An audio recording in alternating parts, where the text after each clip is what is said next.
First pictures of the B-29 Superfortress, the biggest, fastest bombing plane in the world. Within 2 weeks following Allied landings in France, and 1 day after Allied landings at Saipan, 1,500 miles from Tokyo, a force of these flying dreadnoughts took off from an unnamed base in China. They struck at Yawata, the center of 1/5 of Japanese steel production.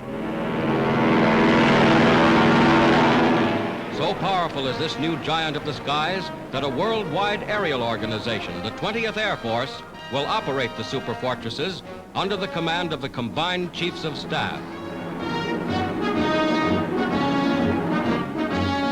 In order to reach their bases in China, the planes flew from India across the hump over dread Himalayan peaks towering 20,000 feet into the air. Here in the clouds, at the last stop before Kunming, China, engineers of the Chinese Army have set up landing strips. The almost complete lack of modern equipment has not stopped the Chinese in the crucial job of constructing these airfields.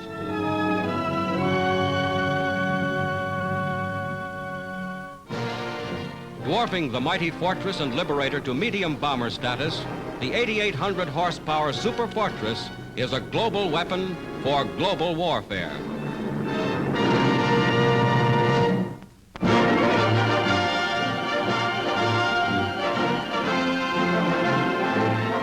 The Allied Fifth Army sweeps forward on the roads to Rome.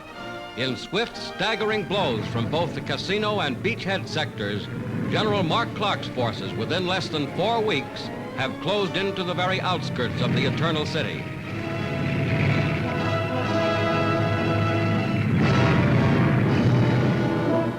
Fifth Army battle equipment, assembled in great quantities for this climatic thrust, moves up fast.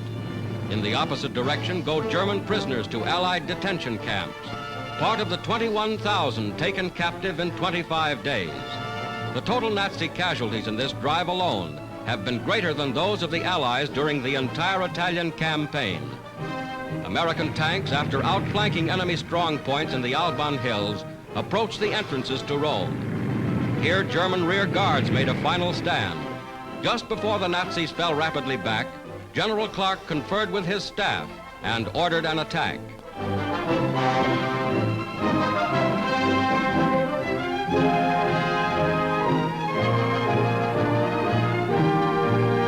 Leaving this area, General Clark narrowly escaped enemy fire. German guns open up immediately. Shells fall on tanks and men in the road. Infantry presses in toward Rome from the city suburbs. The first groups of civilians welcome the Americans.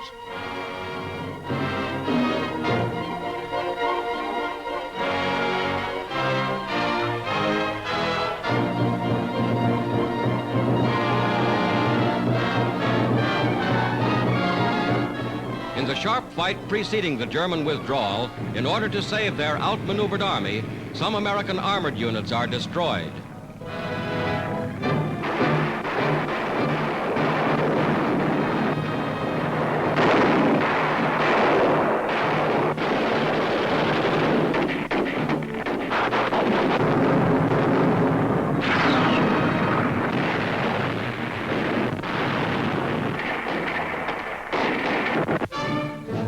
Italian civilian fighters, in action behind Nazi lines for months, have seized German prisoners.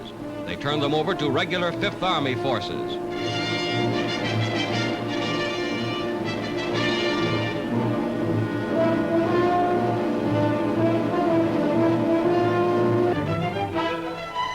More citizens turn out to greet the Yanks, as now, in formal order, they pour through the gates into the ancient city.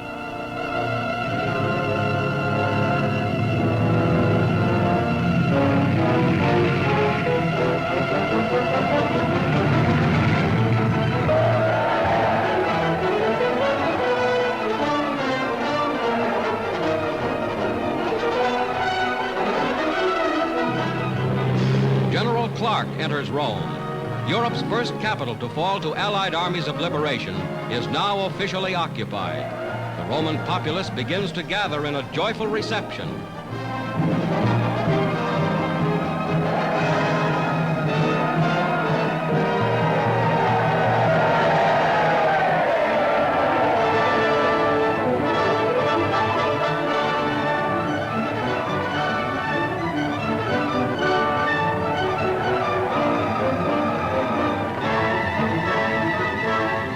United States, British, and Italian flags fly, as in the heart of Rome, General Clark and his commanders take control. Major General Gruenther, French General Juin, Major General Truscott, Major General Keyes, General Mark Clark. Led by a military band, citizens of Rome organize welcoming ceremonies. After more than 20 years of fascism, they are free again.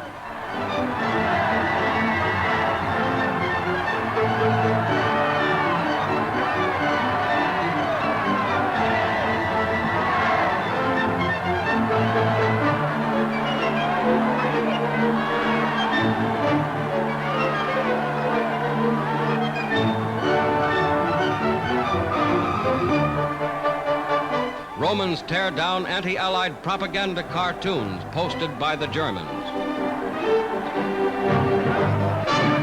A former fascist official is taken through the streets under arrest. The crowd show their contempt.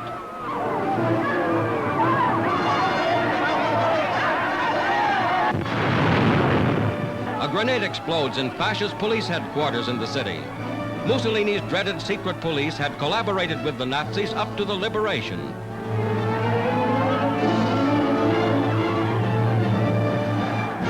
From a balcony made famous by Mussolini, U.S. Sergeant John Vita imitates Il Duce before laughing crowds.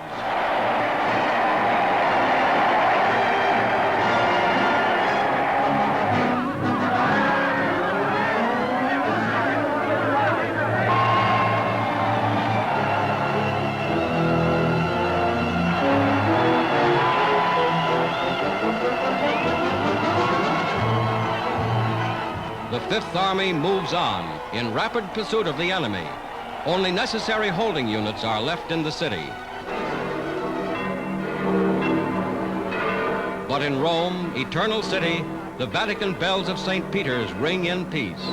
A huge crowd masses in the Vatican Plaza to hear Pope Pius XII speaking to Italians and Allied troops the day following Rome's liberation. 250,000 fill the square, a momentous occasion, a symbol of the thanks which all free peoples feel for the deliverance of a great and historic city.